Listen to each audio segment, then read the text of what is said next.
Hello, I'm Helen from Healing on a Plate, plant-based chef and nutrition coach.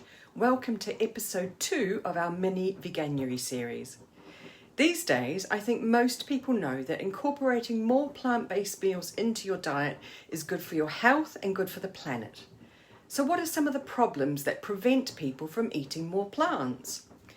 The common complaints I get seem to boil down to 3 main things.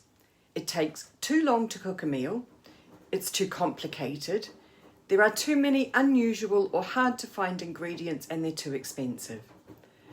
So today I'm going to show you a dish that's budget friendly, easy to make, doesn't take any longer than a simple meat-based meal, and you don't need unusual or hard to source ingredients. First of all, let's look what we'll be working with. For the tray bake, I've deliberately focused on mostly seasonal vegetables because they're usually cheaper, fresher, readily available, most nutritious at this time of the year, and more sustainable.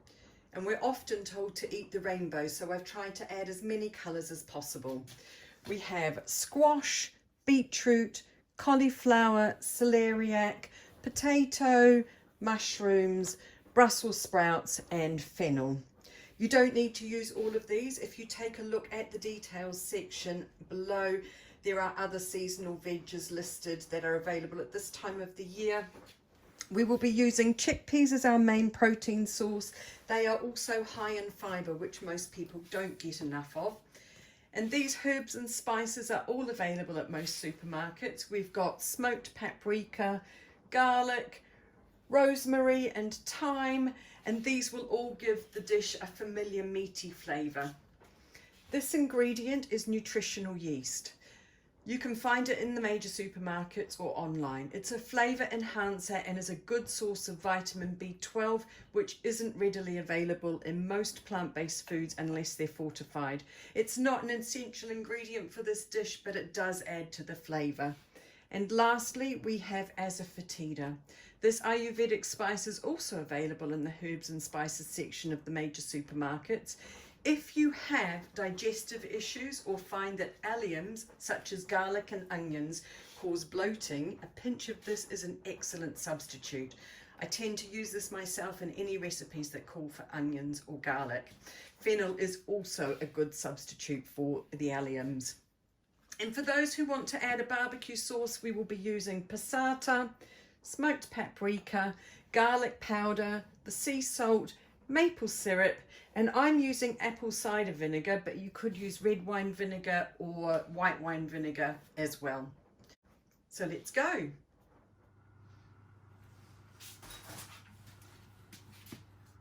As you can see, I've sliced and diced the vegetables into bite-sized pieces to cut down the cooking time. There's about 5 cups of vegetables in there at the moment. We're going to add a 1.5 cups of chickpeas. You can just open a can. I cooked these from dried earlier today. And then we're going to add these spices. The quantities are in the details below. Make sure that they're nice and seasoned before they go into the oven.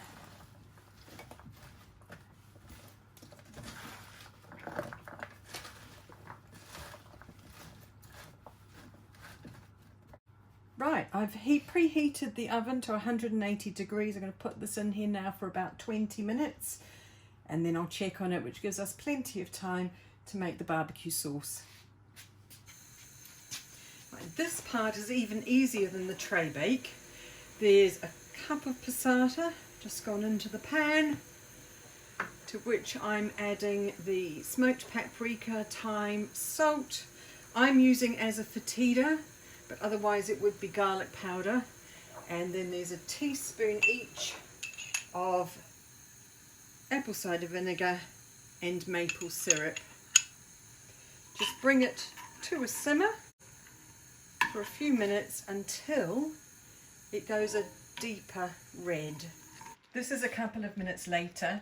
You can see that it's already starting to go a deeper, more brown colour than the red that we started off with. I did say earlier that I had used a teaspoon of the vinegar and the maple syrup. That should be a tablespoon each of the apple cider vinegar and maple syrup. We'll check on this in a couple of minutes, and then it will be time to have a look at our vegetables. It's been about 5 minutes now, and you can see that it has more of a barbecue sauce consistency. I've added in a little bit of nutritional yeast as well, just to give it a bit more flavour. And now we're going to put that to one side while we check on our roast vegetables. They come in all nicely, they're smelling delicious, but I can see they need a little bit longer. I'm just going to give them a mix around, and then I'll put them back in again and check on them again in about 10 minutes. I checked the oven after 30 minutes and it still needed about 10 minutes more. I also turned the heat up to 200 degrees Celsius, and this is the result. You can see that the vegetables have started to caramelize, and I just wish you could smell the gorgeous aroma in this kitchen. I'm going to plate up now and can't wait to tuck in. There's a couple of cups of vegetables in there, and there's still plenty in the pan, so a little does go a long way, and I've got so much veg left over that we didn't use today from what I showed you earlier. I'm just going to drizzle over some sauce. It's about 1/3 of a cup there, and voila!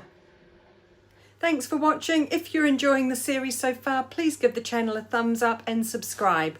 I hope to get the next video up in a few days. We'll be making pancakes out of red lentils, and I'll be using some more of the vegetables that we have left over from the tray bake recipe for the filling, but in an Asian style.